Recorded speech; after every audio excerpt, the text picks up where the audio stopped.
Welcome, everybody, to The Life Between All or Nothing. I'm Scott J. And I am Mary Kay.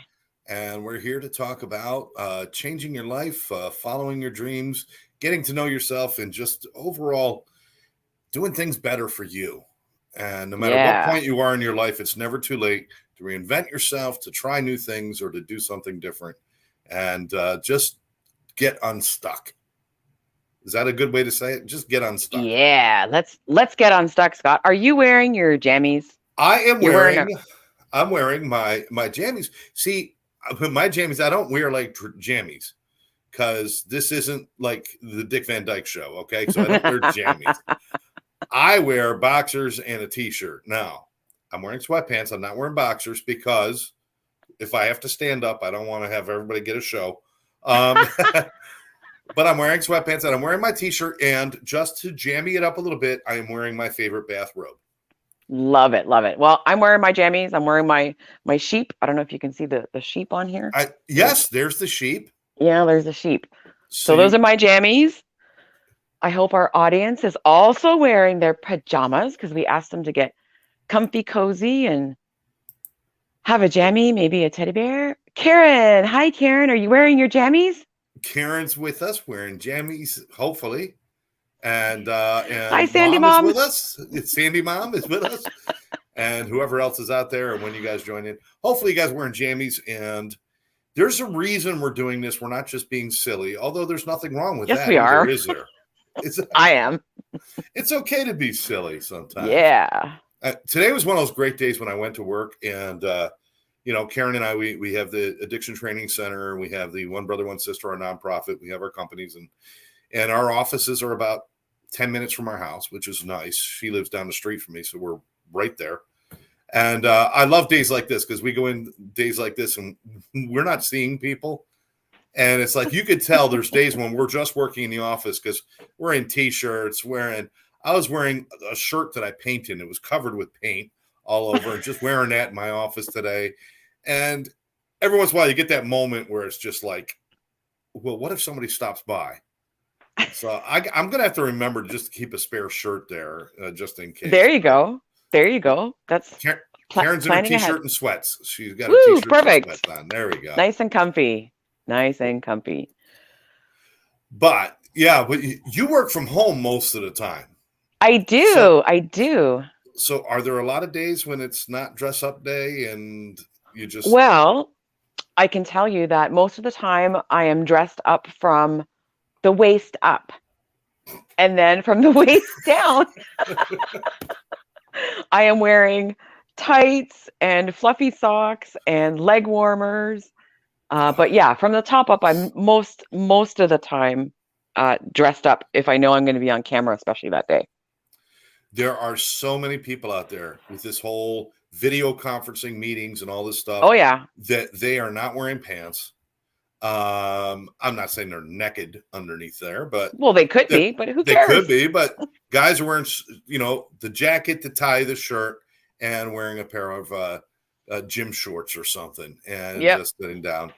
But you got to be careful because there are times when, if you accidentally, I was like, that somebody's at the door, you get up to answer. If you don't turn off your video camera, everybody gets to see everything. Yeah. So you got to be careful with that stuff. Yeah. My favorite one was this guy. He was a reporter. This was when they were all working from home, and it first started with the video conferencing. And the reporter, he had on his shirt and his tie, and he was doing his reporting from his house. And as he's reporting, you could see across his living room to a hallway, and you saw a naked woman walk across the hallway. Oh, I love it. That's not the best part.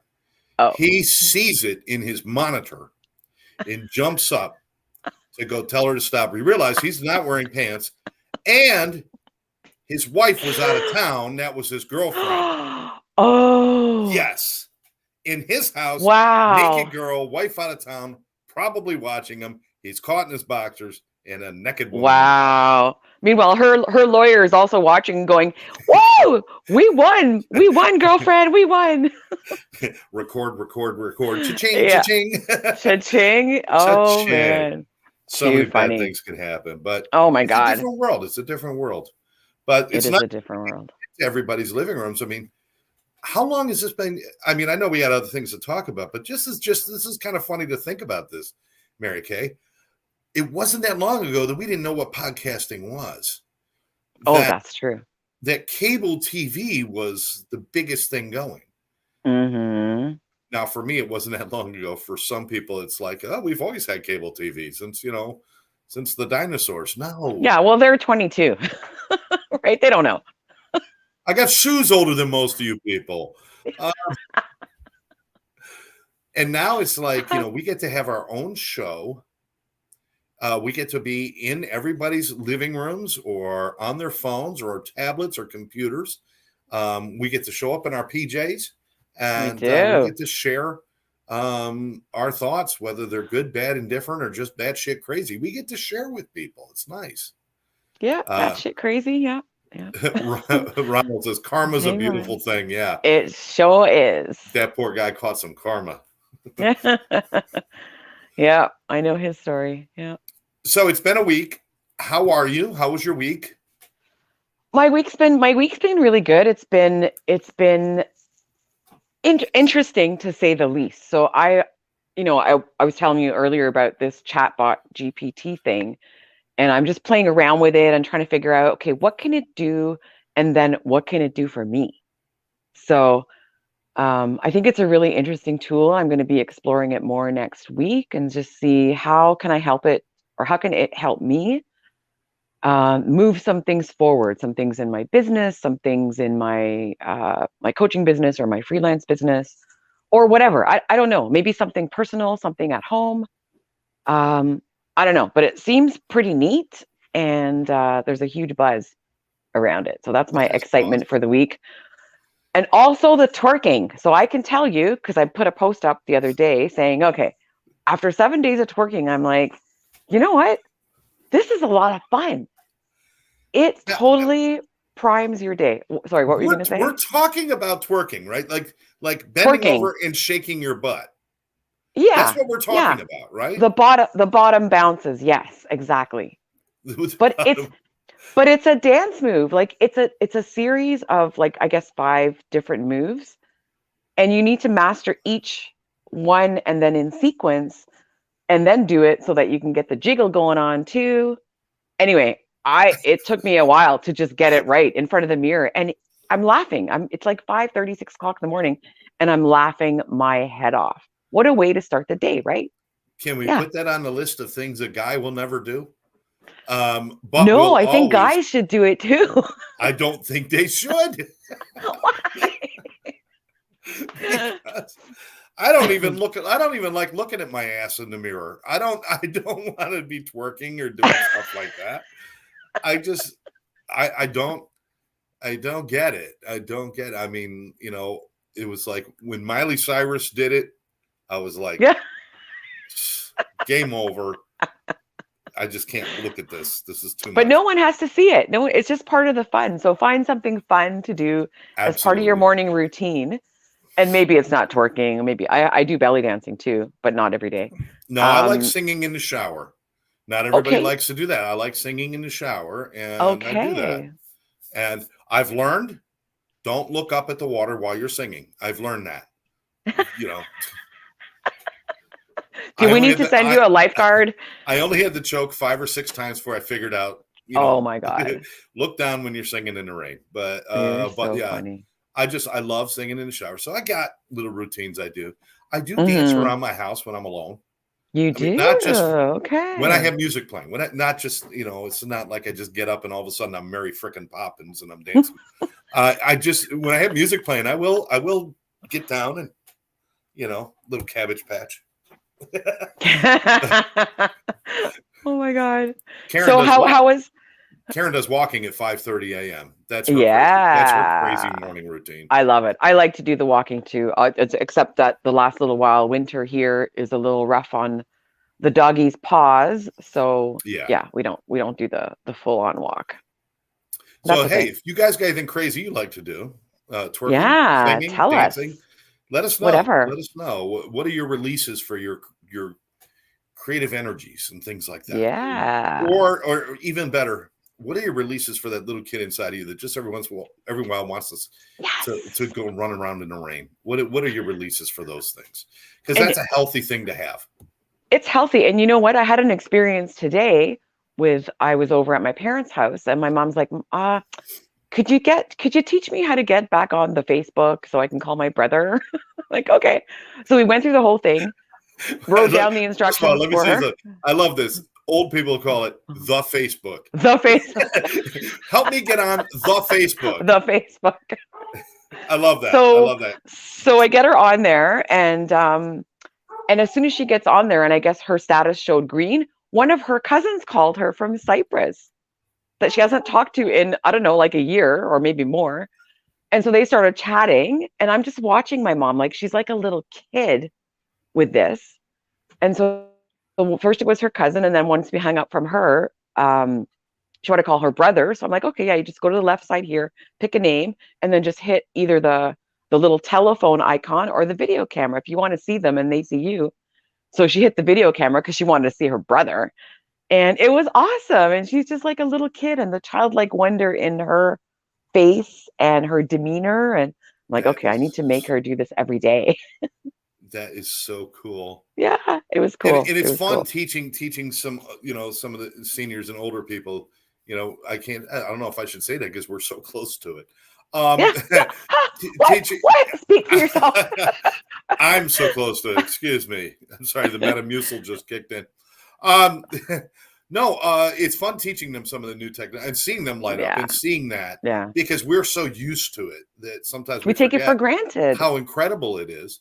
Back years ago when I worked I was a social worker and I was doing classes in family self-sufficiency and things like that. But I did a seniors class in how to work on computers or work computers to begin with. Yeah. And I remember the first class, a 4-hour long class. The entire class consisted of how to turn the computer on. It was that difficult. And I said, now that we have it on, let me show you how to turn it off and do it. I said, now you take your cursor, and I explained a million times the arrow is that little cursor. You move it over to the icon on the screen, you click on it. And this one woman in the back just looked so perplexed. And I couldn't see her screen from where I was. And I walked to the back of the room, and she was there, and she had her mouse on the screen. She was trying to click it with the mouse on the screen. Yeah, and my mom is doing that too. She's like trying to click the button. I'm like click on the X on the top right of the screen. Yeah. So she puts her finger on the X, and I'm like, oh damn, we should have got her a tablet instead. Oh, that would have been easier.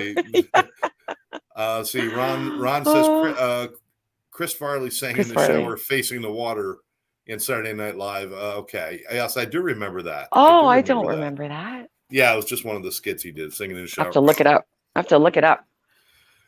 But hey, it's not Monty Python, so it's probably not funny to you. Oh, hey, didn't you say you were singing one of the songs from the Monty Python? I was singing the song, Always Look on the Bright Side of Your Life. Yeah. See, I'm telling you, my Monty Python's love is seeping into your core. Nobody tell Gary, my best bud Gary, nobody tell him I'm singing Monty Python songs. Oh, he sang Maniac. We'll change him. He sang Maniac like in Flashdance. He's a maniac. All right. Flashdance. Okay. Yeah. All right. So you're twerking. Maybe that'll be our next one. You're twerking. You're teaching your mom about the Facebook, and you're doing a lot of good things. That sounds great. Yeah. It's all good. Yeah. I've been busy this week too, and been on the road training. Karen and I met some wonderful people up in Melbourne. Nice. And Melbourne, Florida. It's about 3.5 hours north of here. And we did a full day's training, and we met some great first responders, some great people that work in treatment, some people that are state social workers that go out and help homeless people and do that and try to get them services for mental health and for addiction. We just met cream of the crop, fantastic people, and we've already been invited back. And in fact, to even go further north and train more people. So we're really excited. It's always good to have that happen. And, and from that, they have this big festival that goes on in Recovery Month. and just to share with you how I'm grabbing onto things that I've always wanted to do. And I'm 56 years old. And it's time that I started doing the things I wanted to do. And Yeah. so there's a recovery festival in Melbourne back in September, and I've already committed to be there. And I'm going to have a booth. We're going to definitely going to have a booth for our nonprofit for One Brother One Sister. I'm also going to have a booth for Sober Life Art, so we can sell art and give some of the proceeds to help, the people that need help for recovery. And I'm also performing with Gary. We're going to be singing. We're going to be doing an hour set of Beatles and Simon and Garfunkel, Crosby, Stills, Nash, those kind of things. And I love it. So Gary and I have committed, and I am booking my first actual official gig to sing. And, congratulations. They said, what time slot do you want? I said 3 hours before anybody shows up. That's the time slot I want. Thank you, Ron. Appreciate it, brother. Oh, nice. Congratulations. So it's been a good week. Good stuff. And I'm happy that we're here. Can you believe we're on episode 6 already?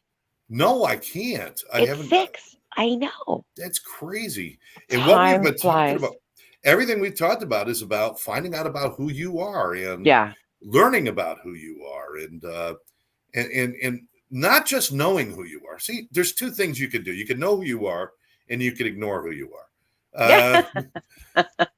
But just even because you know who you are, it doesn't mean you're doing anything about it. Are you going to do something about it?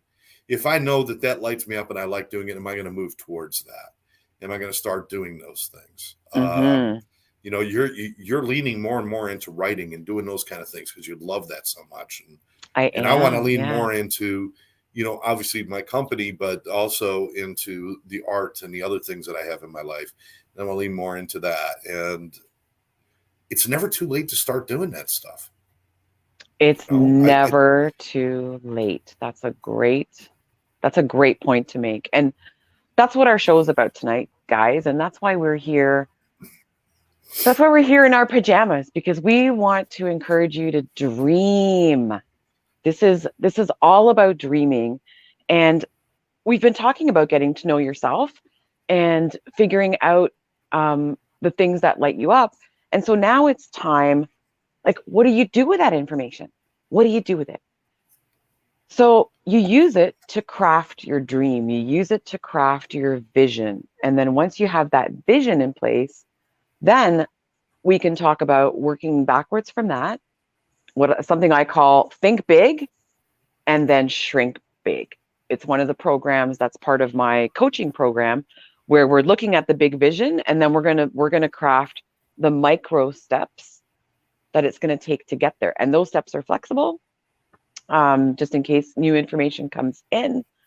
So we want to know from our audience here today, what are some dreams that you have? You can put them in the comments so we can see. Yes. Because we just want to know, this is a dream session. And then Scott and I will share some of our dreams as well. Yeah, I got some scary ones too, with big gorillas with fangs and nasty. No, not nightmares. We want the dreams, Scott. The dreams. Oh, okay. Well, no, really. What are your dreams? And let's include daydreams in there too, because I think daydreams are even more telling, I think, sometimes. And I think that's probably where I lean more towards. I'm not one of those guys who remembers their dreams. There's people. Are you one of those people that when you wake up, you remember what you dreamed about? I do sometimes, but for me, like when I talk to my clients about their dreams, I'm not talking about the dreams at night. I'm talking about what dreams are they creating for themselves and for their life. So, like you said, the subject of daydreams. Yeah. Daydreams, I'm going to have to lean on those. Yeah. Sandy says, so glad you're singing. Thank you. EdiePolyArt.com. Make sure you check her out. What are your dreams, Scott? My dream, Edie, is to be you. Not in a creepy way, okay? I'm not going to come and get your skin. I'm saying it's a horror movie right there. No, she started doing art and she just exploded, and she has shows in North Miami Beach in different places. And it's not that I want to be you. No, tell us Tell us your daydreams. Okay. um, my dream is to lean fully into my creative side and to not be afraid of that. The singing and the playing guitar and the painting and now the writing that I want to do. I mean, I write all the time. I was spending weeks writing new programs and new things so we can do trainings. But there's things in here, stories in here that I want to tell and pieces of me that I want to share in writing. But I've always been hesitant to do that. So I think my dream is to not have hesitation anymore, just to move forward and do things. And, and that's what I say. And I see myself on stage and it's like, can I be on stage? Yes. I mean, I get asked to go on stage all the time. Can I write a book? Yes. You know what? The cool thing is, I don't know if people realize this, Mary Kay, anybody can write a book. You self-publish a book. You don't have to like go out and sell your book to somebody. They print it and then they go out. You actually, there's companies like Lulu and different companies where you can submit your book. They will print it for you. And then what they'll do is as they sell, they'll print copy by copy and ship them to people if they buy them. Oh, yeah. Amazon, KDP. Yes, Amazon. Anybody can put your book do in a book now. Yep. You don't have to do that. Edie says, I want a piece of you. Edie, you're adorable. I want you and I to do an art show together. That's what I really want. There you go. You want to know one of my dreams?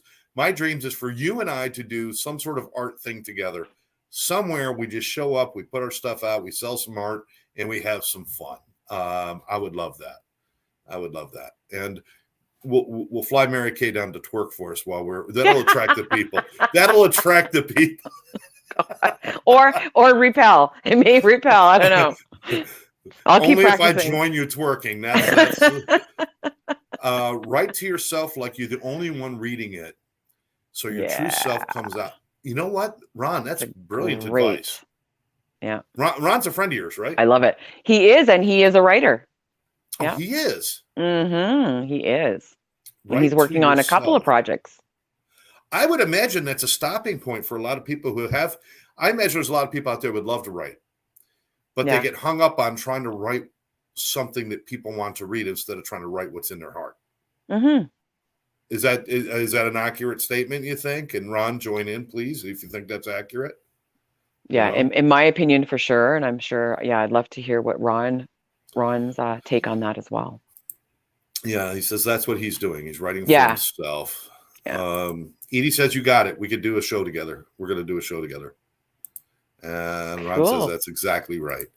So, so my dreams really fall around.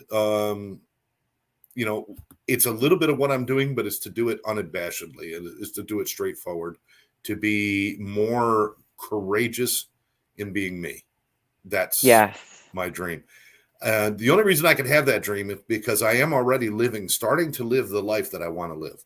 I am living the life that I want to live, but I'm not living it loud enough. I would like to just add a little more seasoning. Turn up the volume, Scott. To what I'm cooking. But I know I've been in those places, and Mary Kay, I know you would agree with this, and you've been there. Those places where the dream seemed so far away, I wasn't close to living any of it. Yeah. Now I'm living pieces of it, but I just want to step even more into it. What do you think about that?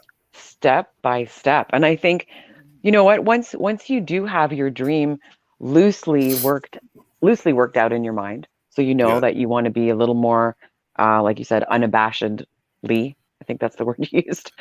I said it quickly so it couldn't be corrected because I know I said it wrong. Oh my God. So it's a matter. That was one of the seven dwarves, right? Unabashedly. I think so. Yeah. Yeah. Okay. Yeah. I don't know. I know Grumpy and Sleepy very well. There we go. So I think that finding our dreams and having that loose vision. So that's one thing. And you can start daydreaming about that. So for me, one of my dreams was in 2020, it was, I want to write for a magazine. And I didn't know which magazine or how I was going to do that. I started looking up online magazines. I'm like, how do I submit to them? And blah, blah, blah. But you know what I wasn't doing? I wasn't writing. So once I figured out that, okay, writers write. So start writing. So that's what I did. I started writing. I wasn't approaching magazines. I was approaching publications on a platform called medium.com, which you can also self-publish a whole bunch of things, not just the publications. And that's where I started. And lo and behold, a year and a little bit later, somebody asked me to write for their magazine, their online news organization. Not one, but two of them. So Wow. it's just, you start doing things and then you open up the opportunities and you increase your competence is going to increase your confidence no matter what. So if you're Right. not confident, then what is it that you can get better at? What is it that you can get good at? What is it that you can learn? And so part of getting that dream in place is keeping it in your heart, because if you can attach an emotion to that, and Scott, I can tell that you've got the emotions around the art and the emotions around the performing. If you can attach an emotion to it, there's more chance that you're going to make it happen, because you invoke that emotion every time you daydream about it. And then you're like, oh, okay, look what's on my list of things to do to get me closer to that dream, even if it's something that takes 15 minutes. So for you, maybe it's looking up other gigs that you might want to do before September to warm yourself up. I don't know. That's just one idea. No, I like that. I So like that. attaching an emotion to your dream is huge. And we had talked about vision boards before, and I think in a couple of shows ago. And Yeah. maybe I'll do a session on vision boards, or my version of how I think vision boards can work for people. And I think vision boards are great because they do help with that emotional attachment factor to the thing that you want to get to. But there's also another aspect. So on the vision board, there should be little um, mini goals, or whatever you want to call them, mini milestones around that thing. And those are the things that you're going to pick off every day. It's like, okay, which one of these am I going to work on today? Knowing that those are laying the tracks to, get your train moving in the right direction. Full I steam ahead. think a lot of times when people are starting to move in that direction, and I know I've gone through this and I've seen other people do it, it's like, well, it's going to take too long to figure out how to do it, or I don't want to go out and do something and look silly, or I don't want to get it wrong. And I can't imagine that anybody ever grabbed a bicycle and just started riding without falling down a few times, or any child started walking without stumbling and falling down and looking like a drunk sailor. I mean, it's just, that's how things happen, is we fall and we stumble and we learn. And But we learn. as you get older, your ability, just like your physical ability, when you fall down, you don't get up quite as fast as you did when you were 20. When you're in your 50s, you fall down, you're immediately going, okay, check the hip, check the knee, check everything, make sure shit didn't break off. I'm fine. Okay, good. But you don't bounce right back up. And it's almost like that physicality is almost the same thing with us emotionally. Emotionally, we don't rebound as well either. So I don't want to be doing something in my 40s or 50s or even 60s and look foolish at it. It's difficult. So how does people get past that? I'm sure people talk to you about that all the time. It's like, well, I want to do that, but I don't know how, and I don't want to look stupid doing it. Yeah, so I call those people the anti-mentors. They're the anti-mentors. They're the people in your life that most of the time you tell them your dream and they say, well, the problem with that is, if somebody starts the conversation or reacts to you with, the problem with that is, or this is what's going to stop, and okay, that's going to bring you down. But I feel, and this is my opinion, that listen to those people. So they may have things to talk about, the risk that you might take, or you are going to look stupid or whatever. And then you take those things and you analyze them for yourself. So is it true? Like, is it really true? Is it a fact, not a belief, but a fact that this is going to happen? And then you can look it up. So say I wanted to do a podcast, for example, right? Before I met you, Scott, I was like, yeah, I don't know if I can do it. I don't. And people said, oh, it's just so much work and you have to be prepared and you have to plan your content like months out and blah, blah, blah. And so what did I do? I went and looked, how do you start a podcast? What's the minimum viable product?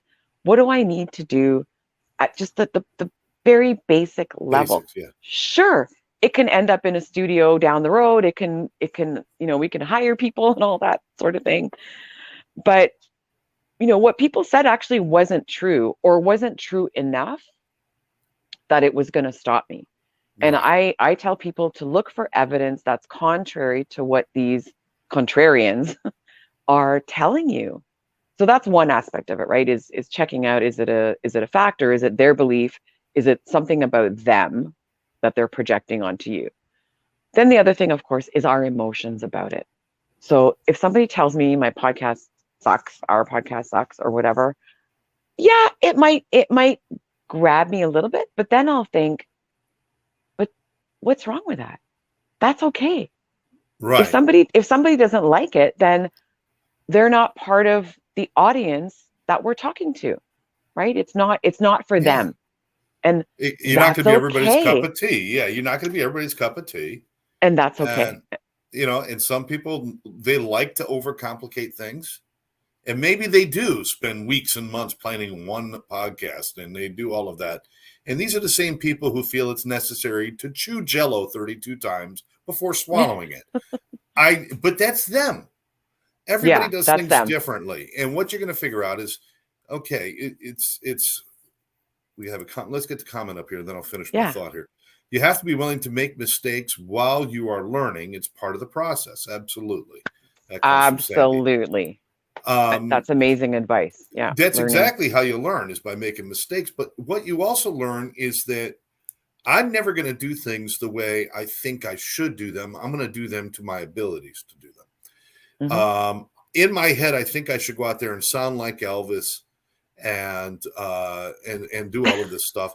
I'm never going to do that. But what I will do is go out there and I'll sound like Scott.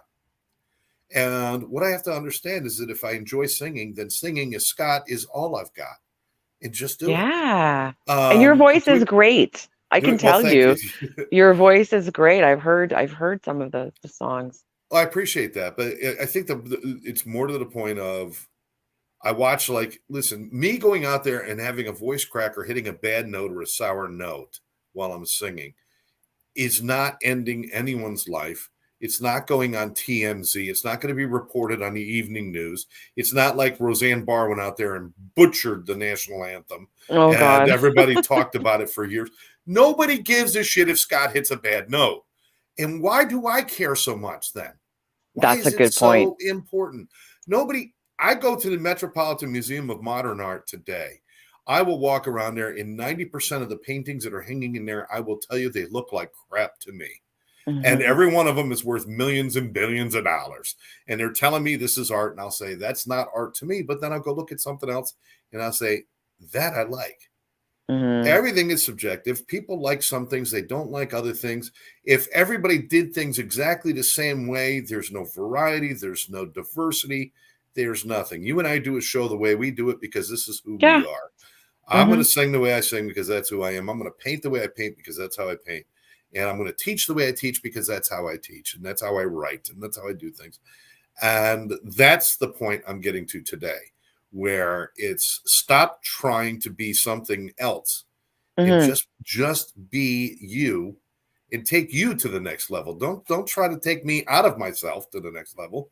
My next level is not to sound like Adam Levine from Maroon 5. That's not my next level. I would need vice grips on my nuts to sound like Adam Levine. I mean, it's not my next level. My next level is to sound, Scott sounds a little better today than he did last time. That's all. That's all. We got Karen Miller's with us. Karen Miller. Hi, Karen. Sorry, I'm a wee bit late tonight. Oh, Karen, no problem whatsoever. That's okay. A wee bit. And Therese, my co-host from the X's, I'll put it on TikTok. What are you going to put on TikTok? Do it.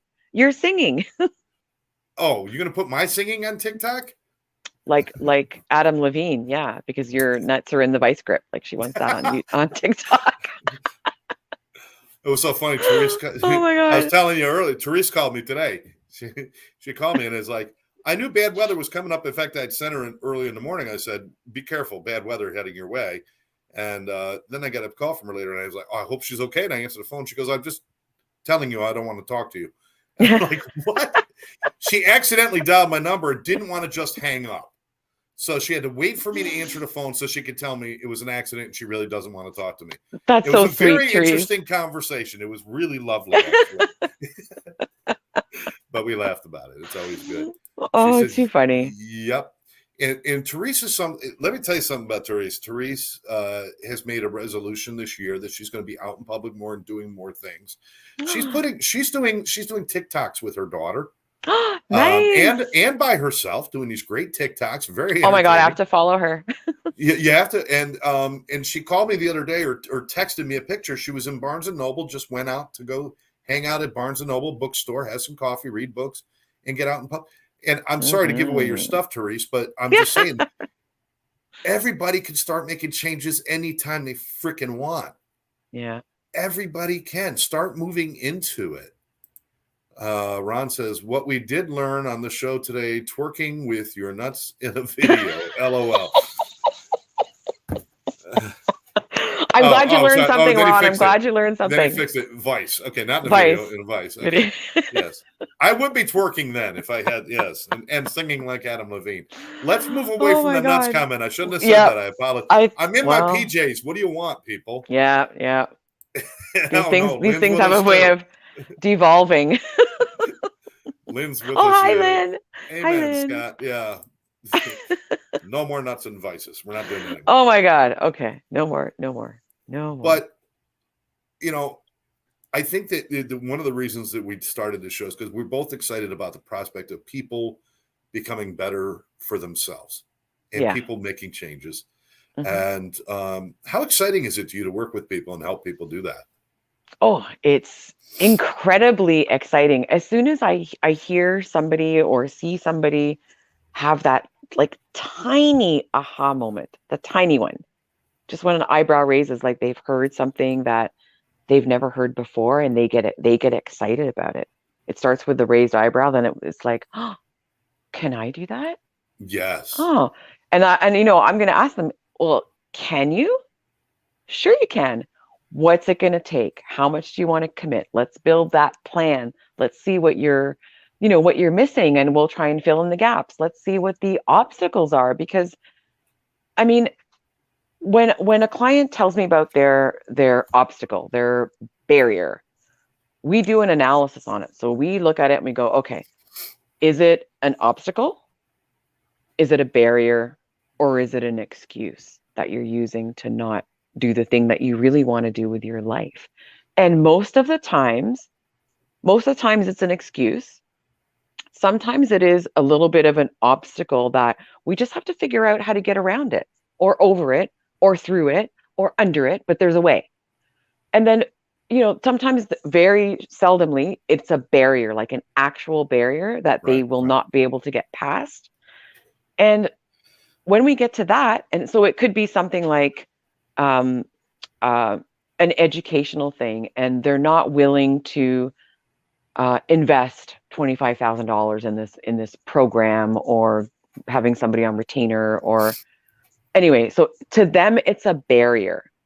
There are ways that they could get through it. So they could take a part-time job and just get that money and put it aside. And long story short, it would be something that they're not willing to do it. So it becomes a barrier because they're not willing. Once they figure out what it would take to get there, it's like, okay, nah, you know what? I don't want to do this because I don't want to do that.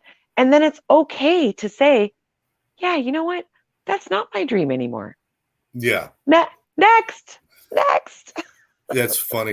You were saying about watching people light up with one little thing, and that's exactly when Therese made the comment. Takes one small step, because that one small step leads to the second step, and then the next step, and the step after. And I told the story before about the person who was struggling with their addiction, who was just a few days away from their addiction and going through detox, and said, I can't make it another minute, Scott. I can't. I want to leave. I got to use. I'm coming on. And he was wearing a Fitbit, one of those little watches. And I said, does that tell you how many steps you took? And he goes, yeah. I said, well, how many steps did you take today? And he goes, and to that point of that day, whatever it was like 2,000 something steps. Mm-hmm. And I said, so you're telling me you took 2,030 steps and you didn't use, and you're telling me you can't take one more? And he goes, well, yeah, I can take one more. That's not what I'm saying. I'm like, no, that's exactly what the limit you're putting on yourself is, that limit. But you're telling me that limit doesn't really exist, because the truth is you can take one more step. And then after that, you probably could take one more step. And maybe that's just how we need to do things, is one step at a time. Lynn threw this out here as she's agreeing. She's one step at a time to move the needle. That's what we do. We move the needle towards our goals, towards true north, or whatever we want it to be. But it moves in increments, one little thing at a time. Stop looking at, I can never do this the rest of my life, or this whole thing is too big. You said at the beginning, you start with this. This is what I want. I want this world. I want the world.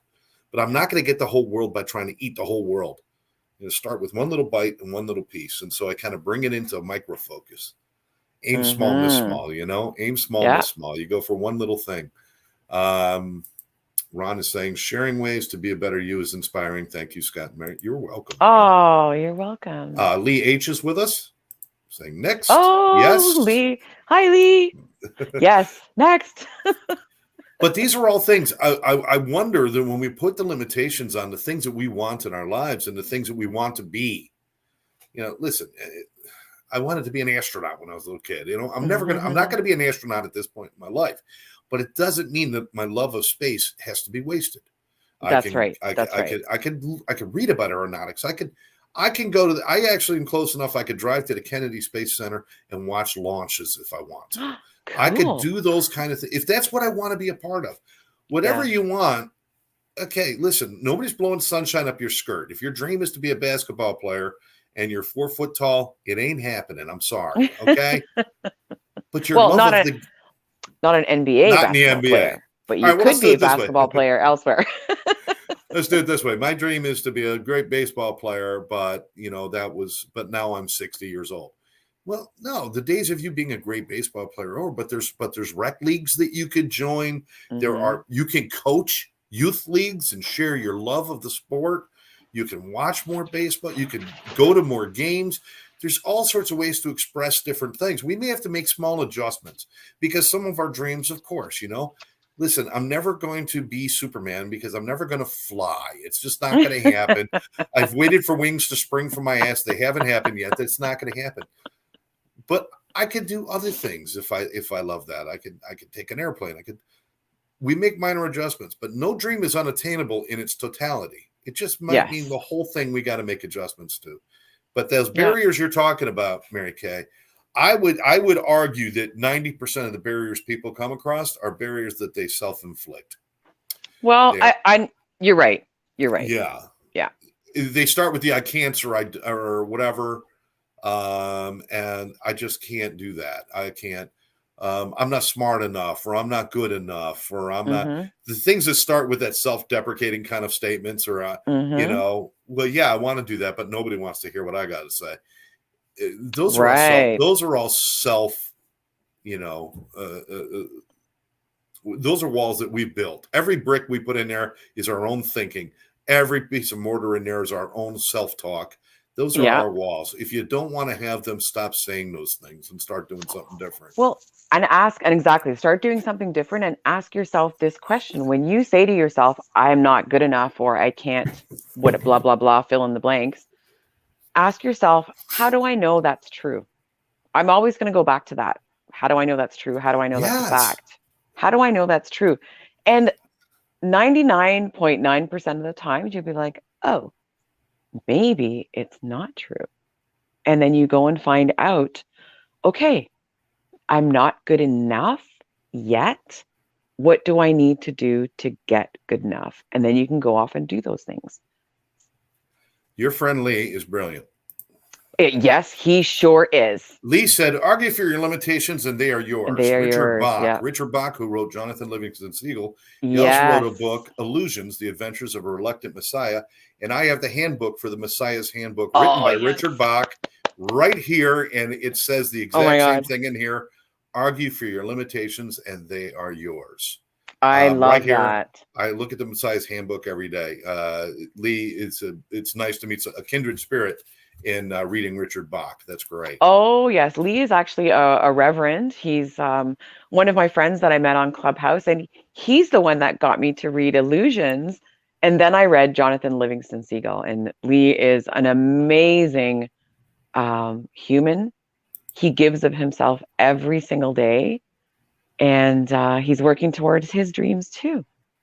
Absolutely. Yeah. Absolutely. Karen's chiming in. She says, yesterday there was a firefighter in our class from the Space Coast Fire Department. Yeah, he was up there near the Kennedy Space Center. Let's see. I will never paint like Van Gogh, but that doesn't make what I paint less important to me or to others. Right. Or to others. Not every picture looks like a Van Gogh, and people buy all kinds of stuff. Have you seen the crap people buy? Come on. Yeah. I mean, oh my goodness. I swear, if we gave Ranger a paintbrush and a blank slate, your dog Ranger, your dog would paint something that looks like something that somebody has hanging in their multi-million-dollar mansion right now. I swear. Oh, well, I think that's a great idea. I think you should get Ranger painting. You're going to make some money. I might do that. He's going to have an Instagram account, and yeah, we'll have a digital art studio. Why not? Wow. Silly ideas. It's fun to be silly. It is fun to be silly, and it's fun to dream, and it's fun to fulfill some dreams and to do some things. Listen, if I'm afraid a lot of people think that life starts to shut down in their 40s and 50s when they're working and they're responsible for everything and they're doing things, and it's like, if life is shutting down, what are you still doing here? It's and I don't want to do that as a challenge for like, well, just go off yourself. That's not what I'm saying. No. I'm not. Definitely not. What I'm saying is, if you're still here, don't you think there's more to it than just doing a job? Don't you think it's more to it than just being miserable? You're still here because you're supposed to share yourself with the world and with your loved ones, and you're supposed to share your gifts. If you have lived to be 50 years old, and maybe you're 40, but if you've got 40 years of life experience behind you, you have learned some shit that is valuable to somebody. Express it somehow. Express it. We've all been through stuff. Everything that we go through adds value to who we are. And the dreams that you have add value to who you are as a person. Start living those things. Start being those things. Again, I'm going to point back to my friend Edie Polly, and she's always been great. And she does art that, I mean, I love the colors of her art. Her art and my art could not be more different. But I look at her art and I'm like, I can see Edie. I can see her coming out in these colors, in these bright things, and it's just so brilliant that she's able to share that with the world and share unabashedly who she is. That's our word of the day, by the way. Unabashedly. Neither of us knows what it means, so somebody look it up, but we're using it anyway.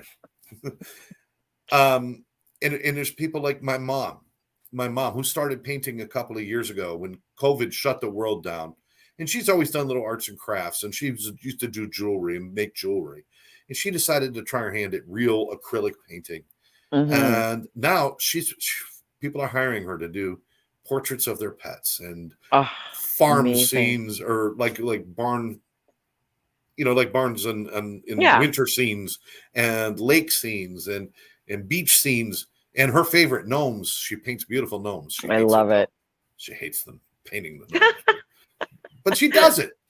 She does it. She painted a whole family of Jewish gnomes for a family that wanted Jewish gnomes, and she did this. Oh, wow. But to watch her do that and to say, my God, I mean, I could see her heart and her soul in her work. How many of us are hiding these things from the people around us and stuff? Don't do that anymore. Your children, your spouses, your friends, your grandchildren, if you will, they want your gifts. But if you're going to stifle yourself, you're keeping those gifts from the people that love you. Don't do that Yeah. anymore. Start And that's a good sharing them. way. That's a good way to put it, because a lot of people that I talk to, they come and they want to know what's my purpose? What's my purpose? What's my purpose?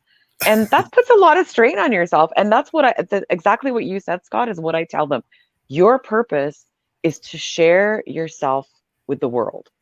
Now, how you're going to do that? Okay, we can figure that out, and we can work that out. We can figure out what lights you up and what can be the brightest thing in your system that you want to put out there as your dream.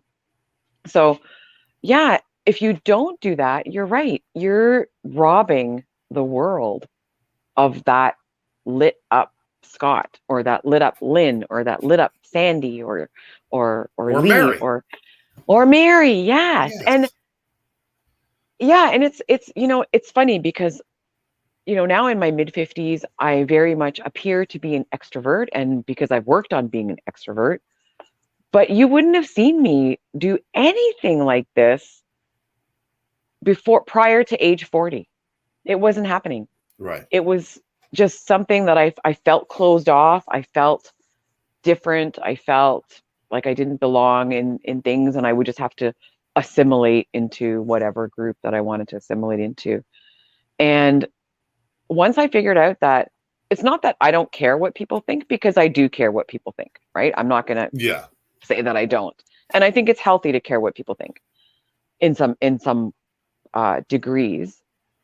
But what people think doesn't have to stop me from what I want to do, right? It just doesn't have to stop you. And Right. I think it's just it's sad. Like when I talk to people that are in their 70s and 80s, and they start revealing the dreams that they had, it's very sad to see that they didn't do the things that they wanted to do, mostly because of other people, who then they adopt the belief for themselves. But we all realize that later on in life, I think. And it's not about not Yeah. having any regrets. We can learn from regrets, right?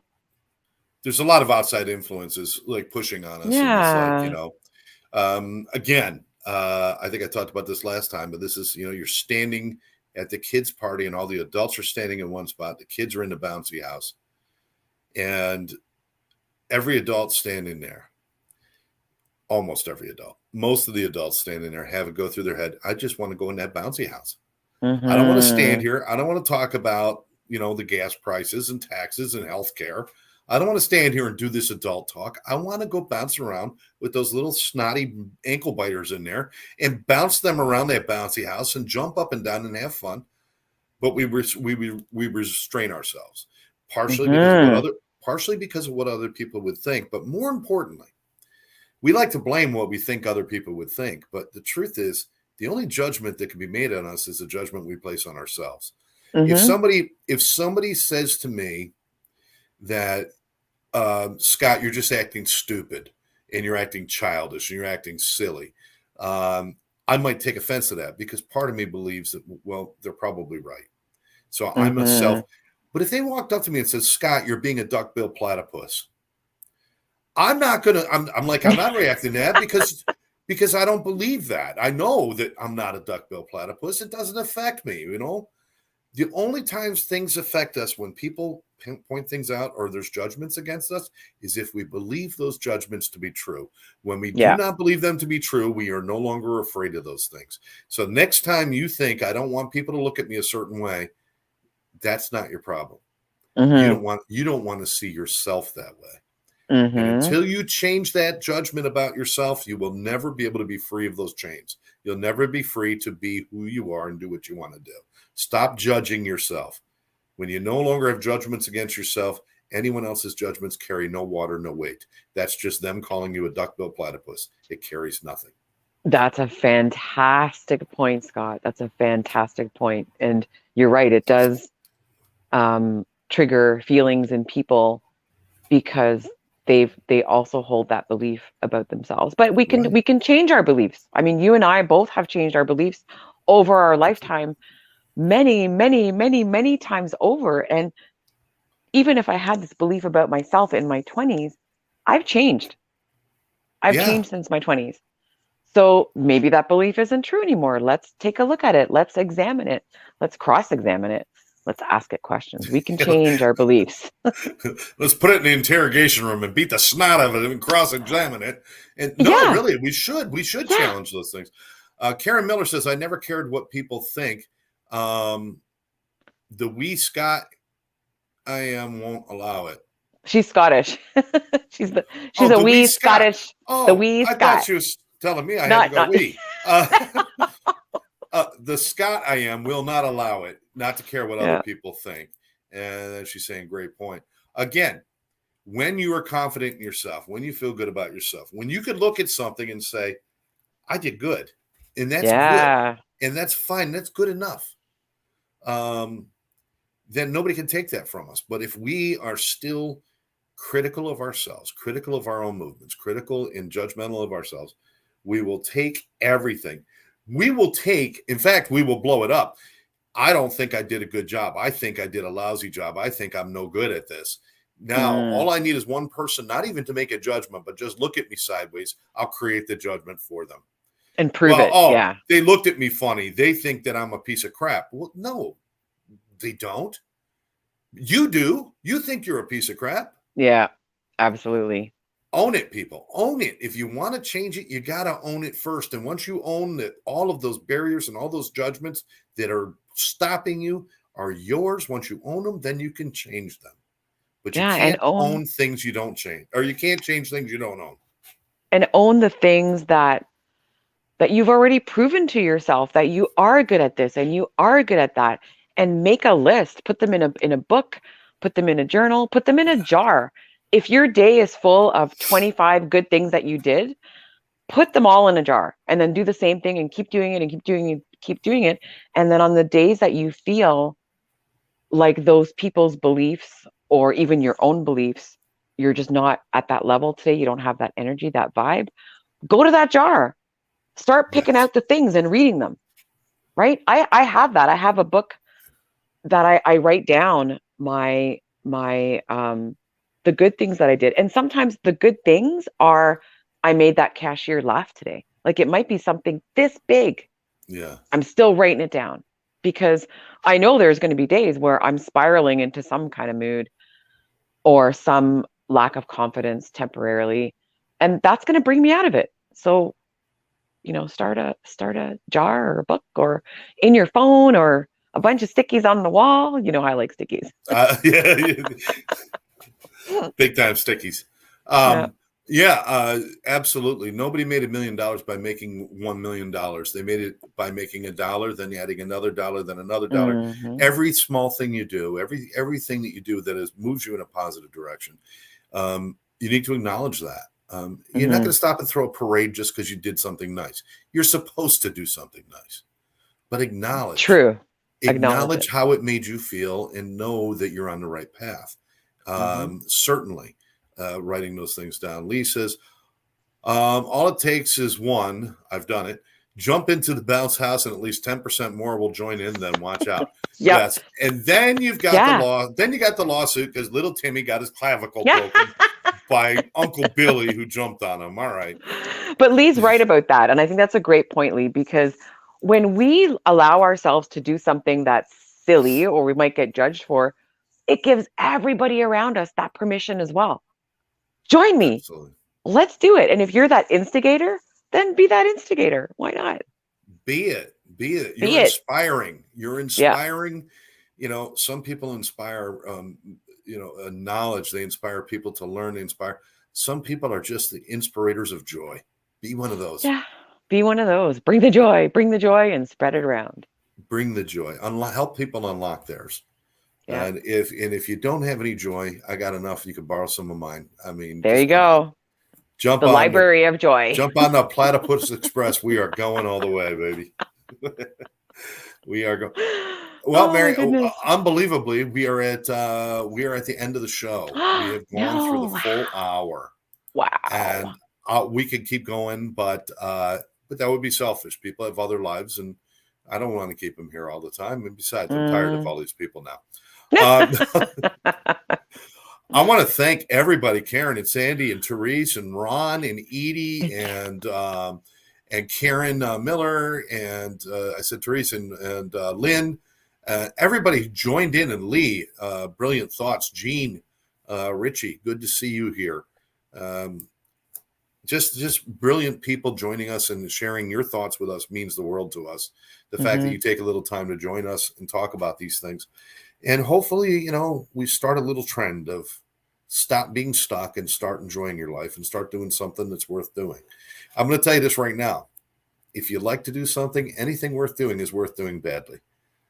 Yes. I love playing golf. I'm not a great golfer, but golf, I like it so much, it's worth doing badly. So I go out there and I do it. And sometimes I have a good shot. Sometimes I have a bad shot, but I enjoy it anyway. That's the premise behind our show, right? The life between all or nothing. Just do it. You want to do it? Do it. So we're going to our final word? We're going to our final thoughts. Go ahead. Take us out, Mary. What do you I'll think? take us out. Okay. I encourage everybody to dream. Dream, dream, dream. Just put those dreams somewhere in your heart where you're going to access them all day. Do that daydreaming like you were talking about, Scott. And whatever dream you want to attain, you can do it. If you really want to do it, you can do it. There is a way. I guarantee you somebody else has done it before you, and you can learn from them. And I believe in you. Absolutely. As always, remember, tomorrow, do one thing nice for somebody else, do two things nice for yourself, and you'll never have a bad day.